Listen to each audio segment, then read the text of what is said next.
ছেলে হলো মূর্খ, অশিক্ষিত, অপদার্থ। ওই রাস্কেলটাকে কোনোদিন সন্ধান দিতে পারবে যশোদা? এই রৌরব নরক থেকে মুক্তির গৌরব পারবে না যশোদা, পারবে না। ও যেমন নিজের লজ্জা, ওই বংশের লজ্জা, আমার জীবনের লজ্জা।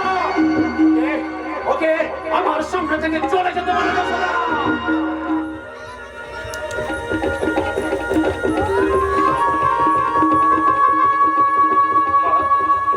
আমি বাজারে যাচ্ছি।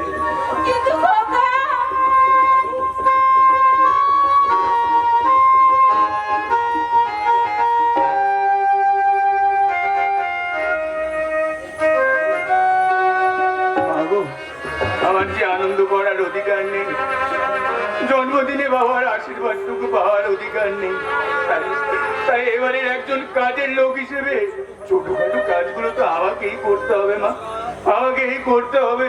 যশোদা, ওকে বলে দাও আজ রাতে ও যেন আমার গাড়িটা পরিষ্কার করে রাখে। আগামীকাল সকালে আমি সদরে যাব।